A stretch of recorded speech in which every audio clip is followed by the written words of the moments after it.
Moving target defenses are a set of proactive security measures where the attack surface in a system is changed in a way that makes it harder for an attacker to compromise the system. A common application environment is in software-defined networks, where network configurations are programmable. This allows us to change system configurations dynamically for moving target defense, and common techniques involve shuffling IP addresses, ports, packet headers, and network topologies. The main goal for these shuffling MTD is to reduce the information that an attacker can have about the system. So previous work on evaluating the effectiveness of moving target defenses has focused on the reconnaissance phase of attack. But changing the attack surface should still have some effect as the attack progresses. Also, the vast majority of previous evaluations don't consider any change to attacker behavior in response to the defense system.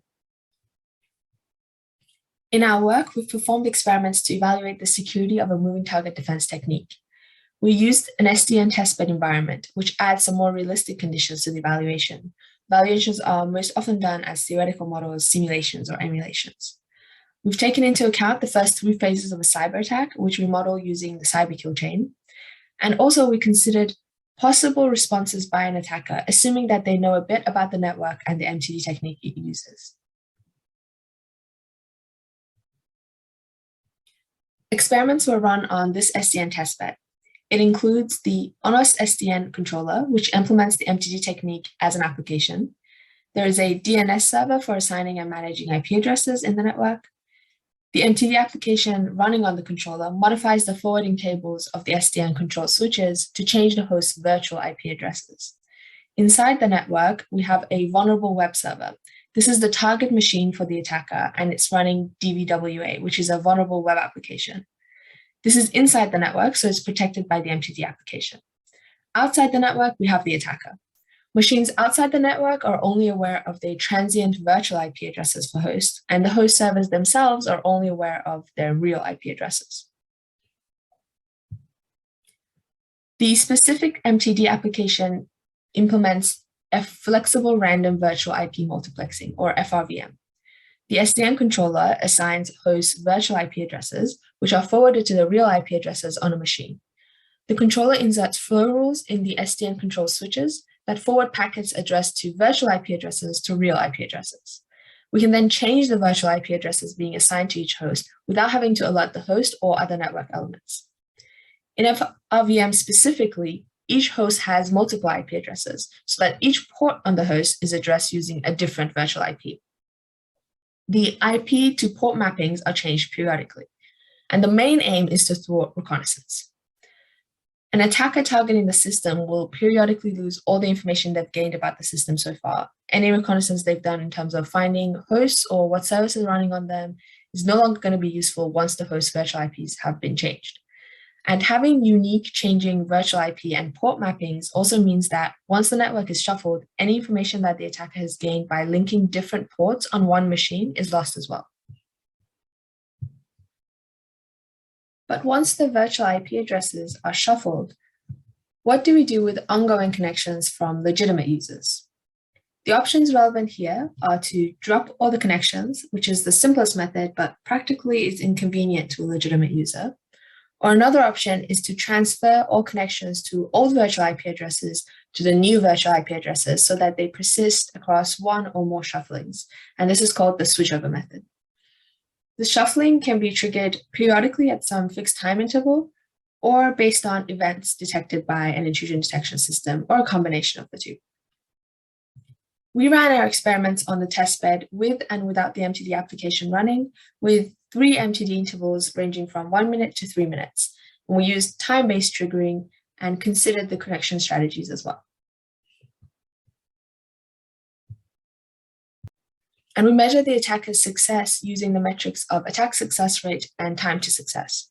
The attack success rate is the proportion of attacks that succeed to the total number of attacks that are launched, and the time to success is the average time it takes for a successful attack to finish. So in order to use these 2 metrics, we need to define also what counts as success in each phase of attack. So here's how we've defined them. In the network scanning phase, success is finding a virtual IP address that's being used by a host. In the vulnerability scanning phase, we're successful if the scanner finds any vulnerabilities, 1 or more. And in the vulnerability exploitation phase, success is exploiting at least one of the vulnerabilities that were found successfully.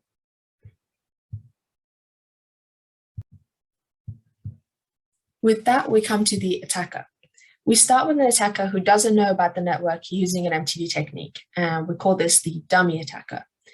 In the threat model for the dummy attacker, we assume that the attacker knows the virtual network space size and address range that the MTD picks virtual IP addresses from, that they know there is a web server on the network, and that the attacker can make connections to the target web server if they know the virtual IP address.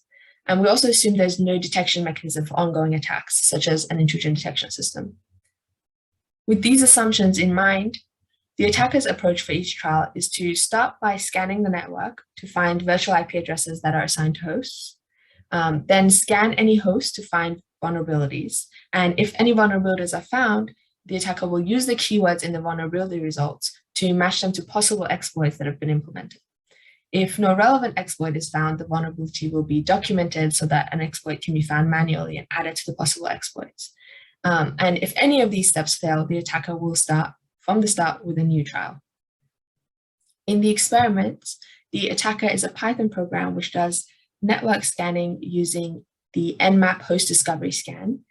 With the assumption that the hosts are web servers, the attacker uses the Wapiti web application scanner, and the results have categories for vulnerabilities and other relevant information, which is used by keyword matching and passed to the exploitation phase. And any exploits that match the categories from the vulnerability scanner, such as SQL injection, are attempted one by one until at least one succeeds, and then the trial ends there. So running a set of experiments, we get a set of data, and now we need to analyze the data to extract the attack success rate and the time to success. But let's first look at what outcomes we would expect to get. The important variables here are the MTD interval, the next MTD trigger time where the interval starts, the time that the attack starts, the duration of an attack, and the delay between the MTD starting and the attack starting. For one MTD interval, we expect that if the attack starts with the time left into interval being greater than the attack duration, then the attack will succeed. So that's shown by the yellow region here. Considering an even distribution of attack start times compared to the MTD interval, so an even distribution of delays, we can get an expected attack success rate as the percentage of attacks that start with enough time for the attack to finish, which is the yellow region, to the total MTD interval length, which is the blue region. With this idea of what results to expect, we can start looking at the data. In the simplest attack case, which we call the dummy attacker, the attacker launches attacks back-to-back with no information about the MTD interval or even that there is an MTD running. And because the attacks are different lengths and because the attack duration and MTD interval are not the same, the attack starts at different times during this interval. So we don't have an even distribution, which is what we assumed when we were calculating the expected values. Here you can see the histogram of the distribution of the delays for the two MTD intervals. Our data is skewed towards the start of the MTD interval. So if we were to just average the attack success rate, we would have a skewed average. So to compensate, we average across each delay in steps of 1 second. So within 1 second, we take all the attack success values and we average those so that we have one value for each second. And then we have an even distribution, which we average over to get the final attack success rate. Doing that, here is a summary of the results in a graph form, which shows the attack success rate for each of the 3 phases of attack for each MTD interval. The average time to success values are used to calculate the expected values, which are shown here as empty shapes. And this data comes from 2,000 trials, so 2,000 attacks launched. You can see that the success rate increases with increased MTD interval, and the increase is more dramatic with each progressive attack phase. So the increase in the success rate is sharper in the vulnerability scanning phase than the network scanning phase in blue. This is because the phases are launched in sequence back-to-back, and so later phases are launched closer to the end of an interval. And the attack time is a larger proportion of the shorter MTD intervals. Most notably here, you can see that the 120-second MTD interval, for that, the success rate for phase 3, the exploitation of the attack, is very low, and it's much higher for the 180-second interval MTD. And this is because the total attack time is very close to 120 seconds as well. So it fails a lot more often as it reaches that timeout. And we can see that as well when we look at the comparison to the expected value. The expected value there is much lower as well. The baseline case, which is shown here by the green line, you can see that it pretty much always succeeds. There's only one case in all the experiments of it ever not succeeding. The comparison to the expected values, we can see that they're quite close, but the expected values are calculated from the average time to success, and the actual times vary a little bit. So the average value is not always exact. For the 122nd case specifically, for phase 3, you can see that there's the largest amount of difference between the expected value and the actual value. And that's because being so close to the total attack time, if it takes a few seconds longer or something's not quite adjusted right, then it will fail. So we see the biggest difference there. Next, considering the effect of the connection strategy, we talked about having the drop connection strategy or the switchover connection strategy. And here we tried the switchover connection strategy with an MTD interval of 60 seconds. You can see that we get very similar results to the 120-second interval drop MTD method. And from the point of the view of an attacker, if they've already had a connection with the host, the switchover strategy, which carries over an ongoing connection for one MTD interval, has in effect doubled the MTD interval. And variation between the 60-second switchover strategy and the 120-second drop strategy can be chalked up to the variation you would usually get in doing different trials. We can also look at where the attacks succeed. So here is an example for the 180-second MTD interval case. The graph shows the attack success rate per delay as raw data, so without any averaging. And the highlighted regions are the average duration of an attack up to the phase that's written below the graph. So the blue region is the average duration for the network scanning phase, and the orange region is for first network scanning and then vulnerability scanning, and so on. So theoretically, if the attack is to finish running, it has to start before this highlighted interval.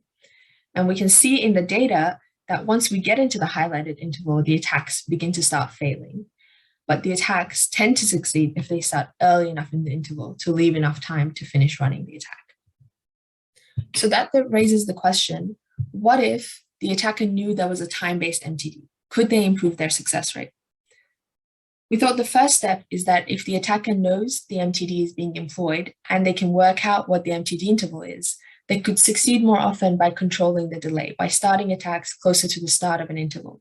And with this in mind, we revised the threat model. And in addition to the original assumptions, we assumed that the attacker knows there is a time-based MTD job management strategy being used, that the MTD interval doesn't change for the duration of the attack, that the attacker can make connections to the target host to determine their availability if they know their virtual IP address, and there's no detection mechanism for ongoing attacks, no intrusion detection system, which means that the attacker can send an unlimited number of packets to the host without being detected. So how can the attacker guess what the MTD interval is? In order to find out the MTD interval, the attacker will scan the network to find host virtual IP addresses that are being used and send packets to that host that it's found to check if it's still at that same virtual IP address. And it sends these packets at random intervals between 5 and 30 seconds. And the time and status of the host is then collected. If the host ever goes down, the attacker rescans the network until it finds the host again and continues to send packets. So we can work out the MTD interval by looking at the time gap between the host having changed IP addresses. Here are the MTD intervals that were predicted. You can see that they're fairly accurate for the 120-second and 180-second MTD case, being within 1 minute. For the 60-second case, it had the largest error at 10.4 seconds. And this is probably because the probing intervals that were randomly chosen between 5 and 30 seconds were too long compared to the 60-second MTD interval.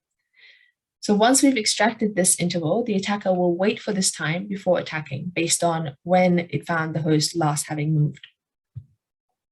We can see the distribution of the delays between the MTD interval and the start attack time once the attacker is doing this. For the 120-second and 180-second case where the MTD interval was detected correctly, almost entirely the attack start times are clustered around the start of the interval. For the 60-second case, the error was too large, and so the distribution is fairly even across the interval. And the data was treated the same way as the dummy attacker, and we can find that the attacker is much more successful in doing this. In every case, the attack success rate is higher than the attacker who was the dummy attacker for the 180-second and 120-second MTD intervals. And the values are almost up to baseline, much, much higher than before for phase 1 and 2. In the 60-second case, it's not much different than the dummy attacker, but notably, it also performs no worse with the incorrect interval. So there's been not much improvement in the 120-second MTD exploitation phase, the red triangle.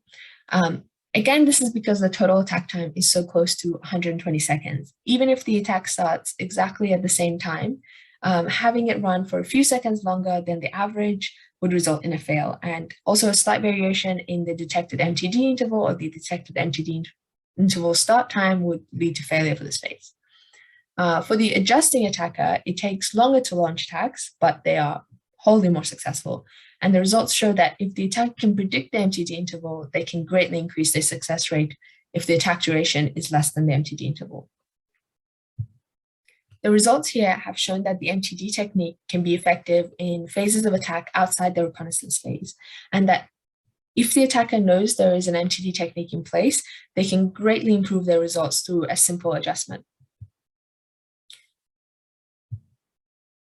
For future work, we can consider the response of the SDN environment to the attacker's adaptation and harden the network, for example, by using an IDS to flag possible malicious behavior.